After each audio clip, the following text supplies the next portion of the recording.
रजनीकांत को शायद ही कोई ऐसा हो जो नहीं जानता हो, क्योंकि रजनीकांत का साउथ की फिल्मों में योगदान जो है वो भुलाया नहीं जा सकता। और ऐसा भी सुनने में आता है कि रजनीकांत जो है वो बहुत ही दानशील है और सामाजिक कामों के लिए दान देते रहते हैं। रजनीकांत के बारे में और उनकी एक्टिंग के बारे में जितना कहा जाए कम है, क्योंकि यही वो है जिसने करोड़ों दर्शकों के दिल में अपनी छाप छोड़ी है और लोग इनके दीवाने हैं। खासतौर पर इनकी फिल्मों में होने वाली एंट्री को देखने के लिए लोग बेताब रहते हैं और एंट्री होते ही सिनेमा में थलाइवा चिल्लाने लगते हैं, जिसका मतलब होता है बॉस। तो चलिए बात करते हैं इस महान एक्टर के जिंदगी के बारे में। रजनीकांत का असली नाम शिवाजीराव गायकवाड़ है। रजनीकांत का जन्म 12 दिसंबर 1950 को कर्नाटक के बैंगलोर में मराठी परिवार में हुआ। रजनीकांत के माता पिता का नाम जीजाबाई और रामोजी राव गायकवाड़ है, जो एक महाराष्ट्रियन कपल थे और बैंगलोर में रहते थे। पापा के रिटायरमेंट के बाद जब परिवार समेत रजनीकांत बैंगलोर आके बस गए थे, तभी 9 साल की उम्र में उन्होंने अपनी माता को खो दिया। रजनीकांत ने Gavipuram government Kannada model primary school नाम के स्कूल से अपनी प्राइमरी एजुकेशन पूरी की और कहते हैं रजनीकांत उस समय बड़े पढ़ाकू किस्म के बच्चे थे। उसके बाद रजनीकांत ने आचार्य पाठशाला पब्लिक स्कूल में एडमिशन लिया और अपने स्कूलिंग के दौरान भी उन्होंने नाटकों में भाग लेना जारी रखा, जिसकी वजह से उनके थिएटर का शौक बढ़ता चला गया और जिसे बाद में जाके एक मुकाम भी मिला। अपने एजुकेशन के बाद के दिन जहाँ से आदमी अपने करियर के बारे में सोचना शुरू करता है, वहाँ उन दिनों रजनीकांत के दिन बड़े मुश्किल रहे हैं। उन्होंने बैंगलोर और मद्रास शहर में कई तरह के काम किए, जिसमें से कूली का काम और कारपेंटर का भी काम था। रजनीकांत ने युवावस्था में ही कूली के तौर पर अपने काम की शुरुआत की। फिर वे बस कंडक्टर की नौकरी करने लगे। एक कंडक्टर के तौर पर भी उनका अंदाज किसी स्टार से कम नहीं था। वो अपनी अलग तरह से टिकट काटने और सीटी मारने की शैली को लेकर यात्रियों और दूसरे बस कंडक्टरों के बीच विख्यात थे।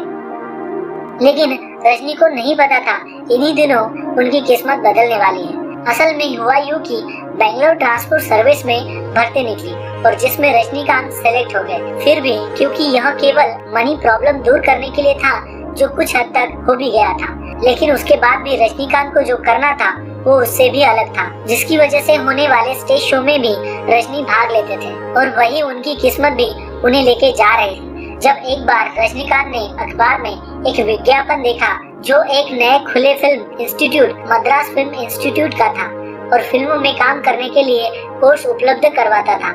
रजनीकांत ने इस बारे में घर पर बात की, लेकिन वित्तीय हालत ठीक नहीं होने की वजह से परिवार ने पूरी तरह उन्हें सपोर्ट नहीं किया। लेकिन साथ काम करने वाले एक मित्र राज बहादुर ने ऐसे समय में उनकी बहुत मदद की और किसी तरह इंस्टीट्यूट में दाखिला दिलवाया, जहां पर स्टेज शो करने के दौरान उनकी परफॉर्मेंस को तमिल फिल्म प्रोड्यूसर के बालाचंदर को काफी अट्रैक्ट किया। बालाचंदर ने ही रजनीकांत को तमिल सीखने के लिए प्रेरित किया, जिसे रजनीकांत ने तुरंत उनकी बात पर गौर करते हुए हामी भर दी। रजनीकांत ने अपने फिल्म करियर की शुरुआत तमिल फिल्म अपूर्वा रागनगल से ही की, जो बालाचंदर की ही थी और इसमें उन्होंने एक गली गलौज करने वाले पति की भूमिका को किया है। हालांकि शुरुआत के समय से ही यह फिल्म थोड़ी विवादित रही थी, लेकिन इसके बाद भी इस फिल्म को आलोचकों से बहुत सराहना मिली और रजनीकांत के काम को भी सराहा गया।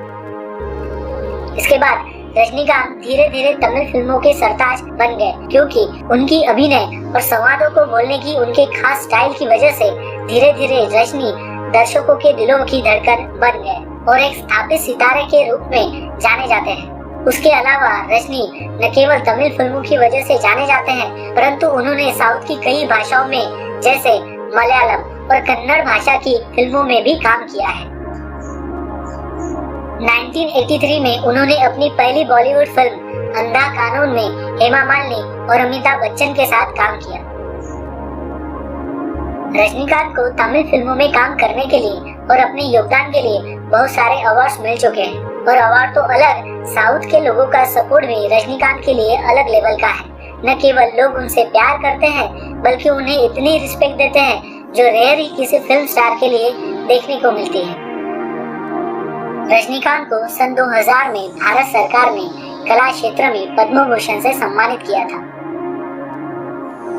रजनीकांत पहले ऐसे एक्टर हैं जिनको CBSE central board of secondary education के सिलेबस में जगह मिली, क्योंकि रजनीकांत के बारे में एक नया पाठ from bus conductor to superstar किताबों में जोड़ा गया।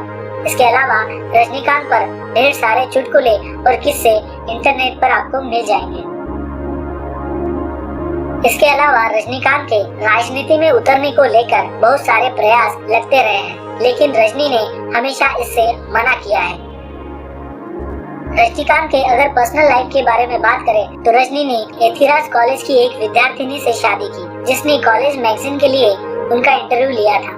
रजनीकांत ने लता रंगाचारी के साथ शादी 26 फरवरी 1981 को तिरुपति, जो आंध्र प्रदेश में है, वहाँ की। अब रजनीकांत की 2 बेटियां हैं, ऐश्वर्या और सौंदर्या। ऐश्वर्या की शादी एक्टर धनुष से हुई है और सौंदर्या की शादी अश्विन राम कुमार के साथ हुई है। उसके अलावा रजनीकांत की दानशीलता के किस्से कभी भी छुपे नहीं हुए हैं, क्योंकि असल में उनकी बायोग्राफी लिखने वाले लता रंगाचारी ने इस बारे में बात की है कि रजनी कभी नहीं चाहते कि उनके द्वारा की जाने वाली डोनेशन कभी पब्लिक गॉसिप का हिस्सा बने। सो उन्होंने कभी इस बारे में खुलकर बात नहीं की, लेकिन ऐसा माना जाता है कि रजनी अपनी आधी से ज्यादा कमाई को दान और सामाजिक कार्यों में खर्च करते हैं। शायद यही वजह है कि यह एक्टर इतना महान है और लोगों को इतना लगाव उनसे है। रजनीकांत के बारे में ये बात जग जाहिर है कि उनके पास कोई भी व्यक्ति मदद मांगने आता है, वे उसे खाली हाथ नहीं भेजते। रजनीकांत कितने प्रिय सितारे हैं, इस बात का पता इसी से लगाया जा सकता है कि दक्षिण में उनके नाम से उनके प्रशंसकों ने एक मंदिर बनाया है। इस तरह का प्यार और सत्कार शायद ही दुनिया के किसी सितारे को मिला हो। चुटकुलों की दुनिया में रजनीकांत को ऐसे व्यक्ति के रूप में जाना जाता है जिसके लिए नामुमकिन कुछ भी नहीं, और रजनीकांत लगातार इस बात को सच साबित करते रहे हैं। आज वे 65 वर्ष की उम्र में रोबोट 2 फिल्म पर काम कर रहे हैं। उनका यही अंदाज लोगों के दिलों पर राज करता है।